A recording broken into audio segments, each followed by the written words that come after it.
Okay so hello everyone. जैसा कि आप लोगों को सबको पता चल ही चुका होगा कि ओरेकल अपेक्स ने 2021 का जो नया वर्जन है, जो फर्स्ट रिलीज़ है, वो रिलीज़ कर चुका है। उसका प्री प्रोडक्शन रिलीज़ है, वो आ चुका है। अगर आप जाएंगे apex.oracle.com पे तो यहाँ पे आपको इसके बारे में जानकारी मिल जाएगी। यहाँ पे अगर आप देखेंगे तो आपको ये मैसेज दिखेगा कि apex.oracle.com has been upgraded to pre production release of Apex 21.1। Check out the new feature list. Okay so यहाँ पे न्यू फीचर लिस्ट है, यहाँ पे मैंने ओपन करके रखा है, तो ये हम लोग अभी देखने वाले हैं। और उसके बाद में क्या है कि आपका overview of what's new in 21.1। Okay, उसके बाद में क्या है कि आपका रिव्यू गैलरी, जो आपका गैलरी वाला जो पार्ट था, ये भी इन्होंने अभी गिटहब पे ट्रांसफ़र कर दिया। मीन्स पहले जो आपके पास सैम्पल एप्लीकेशंस आप इंस्टॉल करते थे, वो सारी एप्लीकेशंस इन्होंने गिटहब पे ट्रांसफ़र कर दिए हैं। तो आपको यहाँ पे जो ऑप्शन मिलता था ना, यहाँ पे ये गैलरी में, तो ये वाला जो ऑप्शन था इन एप्लीकेशन पे, अभी अगर आप क्लिक करोगे तो आपको ये आ जाएगा ऑप्शन, सीधा गिटहब के पास में से जाने के लिए बोलेगा ये। तो वो भी मैं आपको बताऊंगा। ओके सो सबसे पहले हम ये क्या करते हैं, देखते हैं कि इसमें क्या क्या फीचर्स, नए फीचर्स ऐड किए हैं इन्होंने। थोड़ा सा एक देख लेते हैं हम लोग पहले। ओके, सबसे पहला फीचर्स है जो अपेक्स, एक्चुअली ये जो फीचर है ना, ये काफ़ी दिनों से जो अपेक्स की जो टीम है, डेवलपमेंट टीम, वो चाह रहे थे कि यार ये फीचर आए, क्योंकि मैप का कोई ऐसा कंपोनेंट नहीं था, नेटिव कंपोनेंट मैप डिस्प्ले करने के लिए। मान लो आपका जो कोई कुछ आपको ग्राफ डिस्प्ले करना है, मैप चार्ट और ये सारी चीज़ें अगर डिस्प्ले करना है तो उसके लिए आपको प्लगइन यूज़ करना पड़ता था, ये सारी चीज़ें था। तो इस बार की जो 21.1 में इन्होंने नेटिव मैप चार्ट जो है वो इंट्रोड्यूस कर दिया है। ठीक है, तो इसमें कुछ अब यहाँ पे अगर आप जाएंगे तो ये कोई भी एप्लीकेशन अगर आप लेंगे यहाँ पे, ठीक है, तो ये कहाँ है मैं आपको बता देता हूँ कि ये जो रीज़न होता है ये आपका सिंपल ये है। जैसे यहाँ पे एक नया रीजन क्रिएट करेंगे, यहाँ पे जाएंगे, यहाँ पे आपको एक ऑप्शन दिखेगा मैप चार्ट का। ठीक है, यहाँ पे अगर आप मैप चार्ट डालेंगे नेट, उसके बाद में फिर आपको टेबल सिलेक्ट करना है कि ये जो मैप चार्ट है वो किस टेबल पे वर्क करना चाहिए। यहाँ पे सारी चीज़ें जैसे ये, ठीक है, यहाँ पे आप टेबल डालेंगे जो भी आपका टेबल है, और उसके बाद में आपको वो सारी चीज़ें शो करना है जो भी उसकी प्रॉपर्टीज़ है। जैसे यहाँ पे अगर आप जाएंगे उसमें एट्रीब्यूट में बहुत सारी चीज़ें दी है, इसको भी हम लोग देखेंगे। बट अभी के लिए ये है कि ये जो है आपका मैप जो कंपोनेंट है वो आपका आएगा, जिसमें आप लोग मैप शो कर सकते हैं, कोई भी आपका जियोमेट्रिक लोकेशन वगैरह हुआ, कोड जो आपका लेटीट्यूड लॉन्गिट्यूड, ये सारी चीज़ें जो होती है वो आप शो करेंगे इसमें। ठीक है, इसको डिटेल में हम लोग बाद में देखेंगे। उसके बाद में क्या होता है, ये सारे कुछ फीचर्स है। सबसे अच्छा फीचर्स अगर आप यहाँ पे देखेंगे ना, बैकग्राउंड मैप फ्रॉम, ये जो है Oracle e location service, ready to use, no API key required. Actually पहले क्या होता था, अगर आपको ये यूज़ करना होता था तो आपको यहाँ पे की पास करना पड़ता था इसमें, एपीआई की। अभी इस बार इन्होंने ये पूरा हटा दिया है, की वगैरह की ज़रूरत नहीं है, आप लोग डायरेक्टली यूज़ कर सकते हो। जैसे आप अदर कंपोनेंट यूज़ करते हो, सेम उसी तरह आपको ये भी कंपोनेंट यूज़ करने को मिल जाएगा। ठीक है, उसके बाद बाकी सारी चीज़ें वही दी है उन्होंने कि एसक्यूएल के क्वेरी के थ्रू ये ले सकते हो, रेस्ट सर्विस के थ्रू भी ले सकते हो। इसके जो डेटा जो होता है वो इस जो सेम जो फेसेटेड सर्च इंटीग्रेशन भी इन्होंने किया है। तो ये सारी चीज़ें हैं इसमें जो नेटिव मैप कंपोनेंट में। ठीक है, उसके बाद में दूसरा है आपका native markdown support. Native markdown support क्या होता है, देखो अभी अगर आप देखेंगे तो लास्ट रिलीज़ में अपेक्स ने एक और जो एक आइटम है यहाँ पे, जैसे मैं क्रिएट करता हूँ पेज आइटम, मार्कडाउन आइटम एक इन्होंने किया था यहाँ पे ऐड, ये मार्कडाउन एडिटर।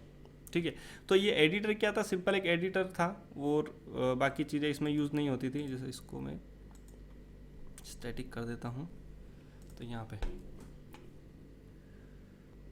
तो ये जो एडिटर था आपका मार्कडाउन एडिटर, ये सिंपल था। उसके बाद में इन्होंने क्या किया है, अब इन्होंने कुछ एपीआईज़ वगैरह ऐड किए। ये जो पैकेज है, एक नया पैकेज इंट्रोड्यूस किया है, इसके अंदर बहुत सारे एपीआईज़ वगैरह इन्होंने इम्प्लीमेंट किए हैं, जिससे आपको जो कुछ स्केप स्पेशल कैरेक्टर और ये सारी चीज़ें, जो भी आपको कुछ मैनिपुलेशन करना है उस टेक्स्ट, जो यहाँ पे जो भी आपके कुछ टेक्स्ट है या जो भी आपका कोड है, उसमें अगर आपको कुछ मैनिपुलेशन करना है तो आप इस पैकेज से कर सकते हो। पहले क्या होता था कि आपको PL/SQL का पूरा कोड लिखना पड़ता था, बहुत सारी चीज़ें होती थी ऐसी। ठीक है, कुछ फॉर्मेट करना हो या जो भी चीज़ें हैं वो सारा इससे होता था। ठीक है, अब उसके बाद में थर्ड चीज़ है कि आपका यूनिवर्सल थीम है, उसको भी इन्होंने इन्हेंस किया है। ठीक है, इन्हेंस करना मतलब क्या होता है, ये इन्हेंस मीन्स क्या, इन्होंने कुछ नई चीज़ें इंट्रोड्यूस की इसमें। यहाँ पे अगर आप गैलरी पे क्लिक करेंगे, ये वाला जो ऑप्शन है आपका, क्योंकि अब पहले जो ऐप्स वहाँ यहाँ पे हुआ करती थी वो सारे इन्होंने हटा चुके हैं। अभी यहाँ पे 3 टाइप के जो है सैम्पल ऐप्स, प्लगइन और ऐप्स। ठीक है, तो अगर आपको सैम्पल ऐप करना है या कोई ऐप करना है या कोई प्लगइन है, वो सारे इन्होंने अभी गिटहब पे ट्रांसफ़र कर दिया है। यहाँ से आपको जो है इंस्टॉल करने की ज़रूरत नहीं है। ठीक है, उसके बाद में अब ये जो चीज़ें हैं ये ऑलरेडी हमें गिटहब वगैरह पे अगर हम जाएंगे ना तो वो आपको मिल जाएंगे। लेकिन अगर मैं क्या करता हूँ, ऑलरेडी एक जो यूनिवर्सल थीम है यहाँ पे है, इसको थोड़ा सा हम देख लेते हैं कि इसमें क्या क्या नया इन्हेंसमेंट इन्होंने किया है। यहाँ पे अगर आप देखेंगे तो इन्होंने लेफ़्ट टू राइट और राइट टू लेफ़्ट का एक ऑप्शन दिया हुआ है ताकि ये लेफ़्ट और राइट में शिफ्ट हो सके। उसके बाद वर्जन का एक ऑप्शन दिया है कि आप इस यूनिवर्सल थीम में कोई सा भी वर्जन आप अप्लीकेबल कर सकते हो, कोई सा भी वर्जन सेलेक्ट कर सकते हो। ठीक है, मोस्ट प्रोबेबिलिटी हम उसको 21.1 ही रखेंगे। ठीक है, उसके बाद स्टाइल के कुछ ऑप्शन दिए हैं। यहाँ पे अगर आप देखेंगे ना तो एक नो स्टाइल का दिया हुआ है इन्होंने ऑप्शन। नो स्टाइल मीन्स क्या होता है कि आपका कोई भी स्टाइल अप्लीकेबल नहीं होगा इसमें। ये नॉर्मल एक सिंपल एक पेज दिखेगा जिसमें कुछ भी नहीं रहेगा, कलर वगैरह कुछ भी नहीं रहेगा, वो आप अपने तरफ से आप ऐड कर सकते हो कलर वगैरह कस्टम जो भी है। उसके बाद रेडवुड यूआई, अब रेडवुड यूआई में भी इन्होंने कुछ इन्हेंसमेंट किए हैं यहाँ पे। ठीक है, कुछ जैसे अगर वो रहेंगे तो जैसे अगर आप देखेंगे यहाँ पे मैं जाता हूँ। ठीक है, ये कोई भी एप्लीकेशन लेता हूँ मैं एक। ठीक है, टेस्ट वाला मेरा एप्लीकेशन मैंने लिया है। ओके, सो मैं इसको क्या करता हूँ, एक बार एक रेडवुड यूआई में चेंज करता हूँ। यहाँ पे भी इन्होंने चेंज किया है, पहले थीम रोलर था उसको अभी इन्होंने कस्टम कर दिया है। ठीक है, उसके बाद में अगर आप ये मैंने रेडवुड लाइट यूआई जो है वो सिलेक्ट की, सेव कर दी। तो अगर आप देखेंगे तो यहाँ पे थीम रोलर में पहले रेडवुड यूआई में कोई कस्टमाइजेशन ये लोग अलाउ नहीं करते थे, कुछ भी कस्टमाइजेशन नहीं था। लेकिन अभी धीरे धीरे जो है रेडवुड यूआई में भी कस्टमाइजेशन अलाउ किए हैं। जैसे ये देखोगे आप, कोई जो रेडवुड यूआई जो थीम सिलेक्ट की, उसके बाद में ऑप्शंस हैं कि आपका जो पिलर है वो कैसा होना चाहिए। ठीक है, उसका कलर, ये जैसे पीछे दिख रहा है ना, ये कलर आपका चेंज होता रहेगा। ये जो भी बैकग्राउंड में जो इन्होंने कलर दिया था ये वाला, ठीक है, उसका पिलर का कलर कैसा रहेगा। उसके बाद लेआउट कैसा होना चाहिए, फ्लोटिंग होना चाहिए, ये देखो थोड़ा सा चेंज होता रहेगा। या अगर आप कर करके देखोगे ना तो आपको पता चलेगा। अपीयरेंस में आपका हेडर के कलर क्या होना चाहिए, हेडर डार्क होना चाहिए। तो यहाँ पे कुछ कस्टमाइजेशन अभी आप कर सकते हो रेडवुड यूआई जो आपका थीम है उसमें। उसके बाद कुछ कस्टम CSS भी आप लिख सकते हो। तो ये सेम जैसे पहले बाकी में अप्लीकेबल था वैसे ही इन्होंने जो यूनिवर्सल थीम में इन्हेंसमेंट करके जो रेडवुड यूआई है इसमें भी थोड़ा बहुत इन्हेंसमेंट किया है इन्होंने। ठीक है, फीचर्स पे जाते हैं। ठीक है, यूनिवर्सल थीम के हमने देख लिया है। उसके बाद में फिर अगर आप देखोगे नेक्स्ट वाला जो है वो आप यहाँ पे डायरेक्टली, पहले क्या होता था आपको SQL फाइल जो रहती थी वो आपको SQL में ही कन्वर्ट करके इंपोर्ट करना पड़ता था। लेकिन अब क्या किया है इन्होंने, जैसे अगर आप यहाँ पे जाएंगे, अगर हम यहाँ पे इंपोर्ट में डायरेक्टली आप जिप फाइल भी एक्सेप्ट करता है यहाँ पे। ये अगर आप देखेंगे supported format SQL and zip. Okay, so ये जो दोनों फॉर्मेट है ये अभी सपोर्ट करता है। तो ये सारी चीज़ें उसी के बारे में दिया हुआ है। उसके बाद में एडिशनल लेजी लोडिंग सपोर्ट, उसके बाद क्लासिक और इंटरेक्टिव रिपोर्ट में लेजी लोडिंग जो है वो सपोर्ट करता है। अभी पहले क्या होता था कि डायरेक्टली एक ही बार में लोड होता था, तो अभी इन्होंने लेजी लोडिंग जो है वो सपोर्ट किया है इसको भी। उसके बाद में यहाँ पे न्यू एप्लीकेशन डेटा लोडिंग। ठीक है, डेटा लोड में भी कुछ इन्हेंसमेंट इन्होंने किया है। जैसे जो नया इन्होंने स्टार्ट किया था CSV और ये सारों में, अभी XLS और ये बहुत सारे जो है नए नए फॉर्मेट्स ये लोग ऐड करते जा रहे हैं। और कुछ कुछ जैसे column mapping, design time, no burden for end user any more. So ये सारी चीज़ें अगर आप पढ़ेंगे तो इनको आपको एक बार में पता चल जाएगा। तो ये क्या बेसिकली क्या होता है, जब आप डेटा लोड करते हो ना, यहाँ से अगर आप जाओगे ये डेटा लोड, तो इसमें आपको इन्हेंसमेंट किया है इन्होंने, बहुत सारी चीज़ें नई नई ऐड की है, नए फीचर्स ऐड किए हैं। पहले क्या होता था स्टार्टिंग में आपको कॉलम पूरा मैप करना पड़ता था और बहुत सारी चीज़ें थी। धीरे धीरे ये लोग इसको एनहेंस करते जा रहे हैं। ठीक है, फैसेटेड सर्च इन्हेंसमेंट, यहाँ पे इसमें भी बहुत सारा इन्वेस्टमेंट इन्होंने किया है। जैसे अगर आप देखेंगे फैसेटेड सर्च ग्रुप नाउ है 2 new page designer attribute advance and display toggling. ठीक है, तो यहाँ पे अगर आप जाएंगे इसमें जो हमारा कोई भी एप्लीकेशन में आप जा सकते हैं, उसमें अगर फैसेटेड सर्च क्लिक करें, मेरा ऑलरेडी होगा नहीं, नया रीजन क्रिएट किया, इसको मैंने फैसेटेड सर्च किया है। ठीक है। यहाँ पे रीजन वगैरह सेलेक्ट करना पड़ेगा आपको, जो कोई भी क्लासिक रिपोर्ट के लिए, अगर क्लासिक रिपोर्ट अगर आपका है एक रीजन, तो वो रीजन आप लोग यहाँ पे सिलेक्ट कर सकते हो। सेम ये, तो यहाँ पे क्या है, इन्होंने नए नए एट्रीब्यूट्स वगैरह ऐड किए हैं, प्ले चार्ट, यहाँ पे फैसेट्स वगैरह जो क्रिएट करते हैं उनके लिए भी है, बहुत सारी चीज़ें, मतलब इन्हेंसमेंट ये लोग करते ही जा रहे हैं इसमें। जैसे डिस्प्ले टोगलिंग जैसे था ना, टोगल के लिए डिस्प्ले होगा, वो सारी चीज़ें, ये जो नए नए जो फीचर्स है, जैसे यहाँ अगर आप देखेंगे डिस्प्ले टोगल्स, तो ये फीचर्स जो है ऐड किए हैं इन्होंने। उसके बाद में रेस्ट डेटा सोर्स, ठीक है, support CSV data, use synchronization to schedule a frequent loading of CSV data load from the web and local table, ठीक है। उसके बाद में आपका data conversion using transformation rules and lookup query. तो यहाँ पे क्या होता है, बेसिकली इन्होंने ये जो रेस्ट डेटा सोर्स है इसको आपका CSV से भी सिंक्रोनाइज करने के लिए ऑप्शन दिया है। यहाँ पे अगर आप जाएंगे ना, तो ये अगर आपका जो रेस्ट डेटा सोर्स का मैं ऑप्शन बता देता हूँ कहाँ पर है ये। यहाँ पे अगर आप जाएंगे, ये रहा रेस्ट डेटा सोर्स, ठीक है। यहाँ पे अगर आप क्रिएट करेंगे तो ये ऑप्शंस आपको आ जाएंगे बहुत सारे। ओके, सो ये जो है आपका CSV से भी आपको डाटा इसको सिंक कर सकते हो, आप सिंक्रोनाइज कर सकते हो CSV data from the web और a local table, frequently loading CSV data. तो यहाँ पे CSV डेटा जो है वो आप लोड कर सकते हो इसके थ्रू। उसके बाद new colour picker item type, यहाँ पे अगर आप देखेंगे, यहाँ पे एक और इन्होंने नया एक आइटम टाइप ऐड किया है।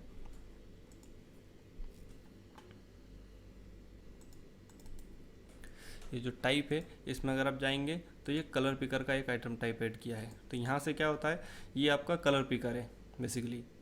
तो अभी तक ओरेकल अपेक्स में कलर पिकर करके कोई भी एक आइटम टाइप नहीं था, कोई भी नहीं था। तो आप यहाँ पे से जो कलर है वो आपका चूज़ कर सकते हो, जो भी आपका कलर है वो सिलेक्ट कर सकते हो, और ये कोड लेके जो भी आपको उसको करना है, यहाँ उसकी वैल्यू रहेगी, ठीक है, और वो कलर आपको यूज़ कर सकते हो। जैसे क्या होता है, डायनेमिकली मुझे कलर चेंज करना है कहीं पे, मैं चाहता हूँ कि यूज़र को एक्सेस दूँ तो कि वो खुद जो है कलर चेंज कर पाए, तो वो यहाँ से आप कर सकते हो, ठीक है। इसके अगर आप करेंगे तो ये सारे आपको पता चल जाएगा, जो native HTML colour input, support different modes, input plus popup, colour popup, और ये आपका यहाँ पे प्रॉपर्टीज़ उसकी चेक करेंगे तो यहाँ पे बहुत सारे इसके ऑप्शंस आपको मिल जाएंगे, ठीक है।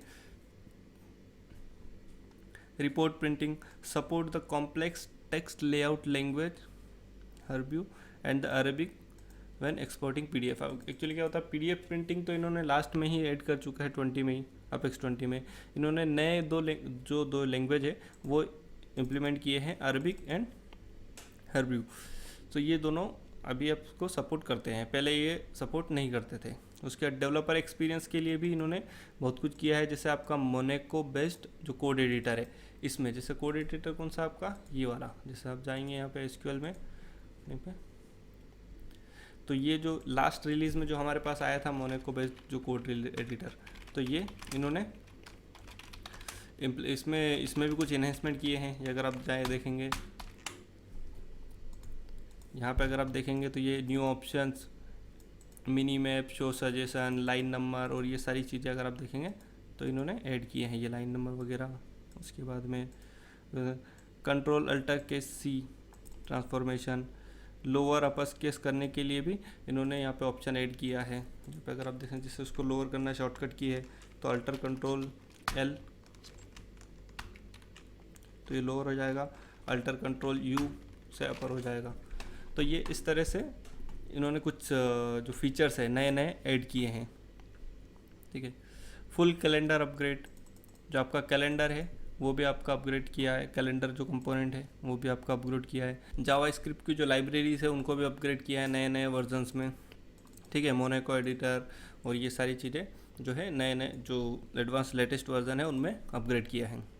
उसके बाद में कुछ मिसलेनियस चेंजेस भी किए हैं, जैसे interactive grid support, variable height, जो उसकी हाइट वगैरह है वो आप वेरिएबल हाइट वगैरह फिक्स नहीं है उसका, चेंज कर सकते हो। Fix row height, property to off, ठीक है। और ये जैसे अगर आप देखेंगे इसमें अगर आप चाहें तो आपको बता भी देता हूँ मैं ये कहाँ रहेगा।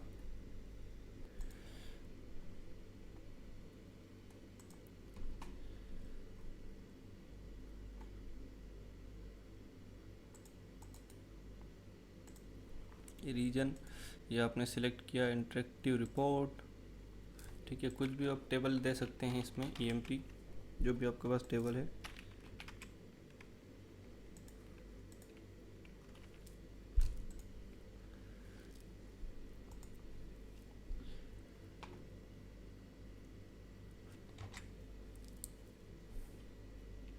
ये जो है, ठीक है, इसकी हाइट वगैरह जो है ना, पहले क्या होता था, यहाँ पे एक एट्रीब्यूट होगा आपका, आप क्या जाएंगे फिक्स हाइट है, GI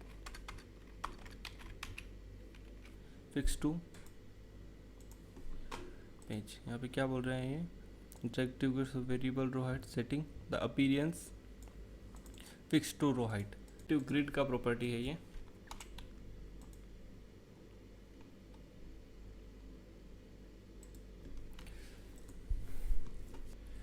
ओके, सो इंटरेक्टिव ग्रिड में भी इन्होंने काफ़ी कुछ इम्प्रूवमेंट किए हैं, बहुत सारे इम्प्रूवमेंट अगर आप देखेंगे तो यहाँ पे एक जो नया फीचर्स इन्होंने जो दिया है फिक्स टू रो हाइट वाला,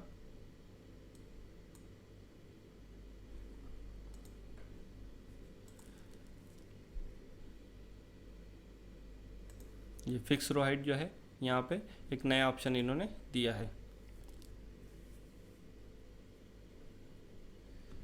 इसको अगर हटा देंगे तो ये देखो, सो ये जो फिक्स रो हाइट है ये इंटरेक्टिव ग्रिड के लिए है। ये ग्रिड के लिए कैसे रहेगा, जैसे ये मेरा इंटरेक्टिव ग्रिड है, यहाँ पे अगर आप एट्रीब्यूट में आएंगे तो यहाँ पे एक ऑप्शन है आपको फिक्स रो हाइट, ठीक है। ये जो ऑप्शन है, ये अगर आपको इसको, जैसे अभी नो है, ठीक है, तो यहाँ पे अगर आप देखेंगे तो मेरा जो रो हाइट है वो ऐसा है, ठीक है। तो अगर आपका जो साइज़ है वो बढ़ जाएगा, जैसा ही जो कंटेंट के हिसाब से रहेगा, ठीक है।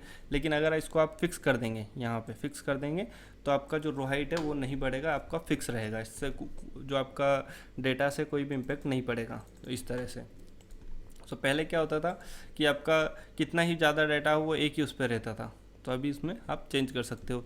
उसके बाद दूसरे भी कुछ ऑप्शन है, जैसे number item type now does automatically formatting according to the format client side validation,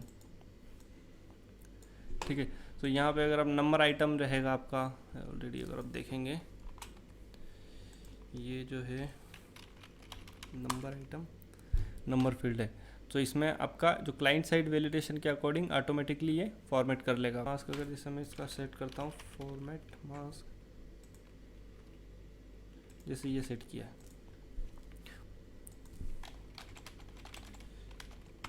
तो ये देखो, ये पहले क्या होता था, ये सेम रहता था, कुछ भी ऐसा ही रहता था पहले, लेकिन अभी जैसे ही करते हो तो ये आपका ऑटोमेटिकली ये फॉर्मेट कर लेगा इसको।